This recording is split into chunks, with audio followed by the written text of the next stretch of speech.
जब भी हिंदी साहित्य में ओज, विद्रोह और राष्ट्रभक्ति की बात चलती है तो एक नाम जहन में सबसे पहले आता है, रामधारी सिंह दिनकर। पता है, उनकी कलम में एक कमाल का संतुलन था। एक तरफ युद्ध की जोरदार हुंकार, तो दूसरी तरफ प्रेम की वैसी ही कोमलता। और यही यही तो वो चीज है जो उन्हें सबसे अलग खड़ा करती है। लेकिन दिनकर जी को सिर्फ एक कवि कह देना वो बात पूरी नहीं होती। उन्हें राष्ट्र कवि का खिताब मिला। अब ये किसी भी साहित्यकार के लिए बहुत ही बड़ा सम्मान है। तो सवाल उठता है कि आखिर ऐसा क्यों? उनकी कलम में वो कौन सी ताकत थी जिसने उन्हें पूरे देश की, पूरे राष्ट्र की आवाज बना दिया? चलिए आज इसी सवाल की तह तक चलते हैं। तो शुरुआत करते हैं उनके शुरुआती सालों से। कहते हैं ना, हर महान शख्सियत की जड़ें कहीं ना कहीं उनकी जमीन से, उनकी मिट्टी से जुड़ी होती हैं। और दिनकर जी की कहानी भी बिहार के एक छोटे से गांव सिमरिया से शुरू होती है। वही जगह जहां उनके विचारों की पहली नींव रखी गई। जरा उनकी जीवन यात्रा पर एक नजर डालते हैं। देखिए, 1908 में उनका जन्म हुआ। फिर 1932 में उन्होंने इतिहास में ग्रेजुएशन किया और इस पढ़ाई ने उनके लेखन को एक गहरी समझ दी। फिर आता है साल 1952। ये एक बड़ा मोड़ था। तब उनकी आवाज सिर्फ साहित्य की दुनिया तक ही महदूद नहीं रही, बल्कि पूरे 12 साल के लिए भारत की संसद, राज्यसभा में भी गूंजी। और फिर 1974 में वो हमें छोड़कर चले गए, लेकिन पीछे छोड़ गए एक बहुत बड़ी विरासत। और सबसे दिलचस्प बात क्या है पता है? उनका जीवन सिर्फ कविता के आसपास ही नहीं घूमता था।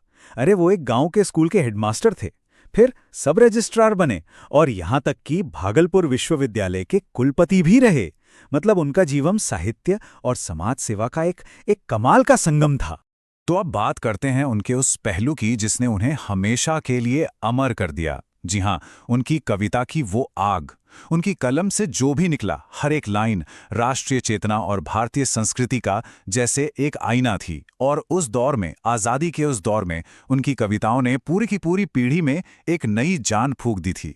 उनकी सबसे मशहूर, सबसे कालजयी रचनाओं में से एक का जिक्र तो करना ही होगा, रश्मिरथी। और ये सिर्फ एक कविता नहीं है, नहीं, ये एक ऐसा महाकाव्य है जिसकी लाइनें आज भी मंचों पर गूंजती हैं और सीधा सुनने वालों के दिलों में उतर जाती हैं। तो भाई, ऐसा क्या खास है रश्मिरथी में? देखिए, ये कहानी है महाभारत के शायद सबसे जटिल किरदार कर्ण की, उनके जीवन के संघर्ष की कहानी। दिनकर जी ने कर्ण के जरिए वीर रस को इस तरह से जिंदा कर दिया कि ये रचना हिंदी साहित्य का एक मील का पत्थर बन गई और इसकी लोकप्रियता घर घर तक पहुंच गई। लेकिन दिनकर जी की कलम सिर्फ वीरता तक ही नहीं रुकी। उनकी प्रतिभा के दो एकदम अलग अलग रंग देखिए। एक तरफ है कुरुक्षेत्र। इसमें वो युद्ध और शांति के बड़े बड़े सवालों से जूझते नजर आते हैं, युधिष्ठिर और भीष्म के संवाद के जरिए। और फिर बिल्कुल दूसरी तरफ है उर्वशी, एक ऐसा महाकाव्य जो प्रेम, वासना और इंसानी रिश्तों के रहस्यों में उतरता है। कमाल है ना? और ये सफर यहीं खत्म नहीं होता। उनकी दूसरी रचनाएं देखिए, रेणुका, हुंकार, रसवंती, परशुराम की प्रतीक्षा, हारे को हरिनाम। ये सब दिखाती हैं कि उनका साहित्यिक संसार कितना विशाल और कितनी वैरायटी से भरा हुआ था। तो ये तो हुई उनकी कविता की बात। पर चलिए अब उनकी कविता से थोड़ा आगे बढ़ते हैं और उनके गद्य यानी प्रोज राइटिंग पर नजर डालते हैं, क्योंकि वो भी उतना ही जबरदस्त और प्रभावशाली था। और ये बात बिल्कुल सच है। दिनकर जी सिर्फ एक महान कवि नहीं थे, वो बहुत ही ऊंचे दर्जे के गद्यकार, एक प्रोज राइटर भी थे। उनके प्रोज में भी वही गहराई, वही सोच थी जो उनकी कविताओं की जान हुआ करती थी। उनका जो साहित्यिक योगदान है ना, वो इतना बड़ा है कि उसे चंद शब्दों में समेटना सच में बहुत मुश्किल है। उनकी रचनाओं की ये जो लिस्ट है, उनके जीवन के जो अहम पड़ाव हैं, ये सब उनकी बहुमुखी प्रतिभा का सबूत हैं। ये दिखाते हैं कि उनका काम कितना गहरा और कितना फैला हुआ था।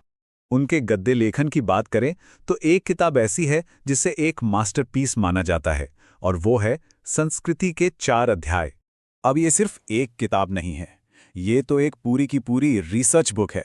संस्कृति के 4 अध्याय में दिनकर जी ने भारत के कल्चरल इतिहास का बहुत ही गहरा एनालिसिस किया है, और आज भी इस सब्जेक्ट पर इसे सबसे ऑथेंटिक किताबों में गिना जाता है।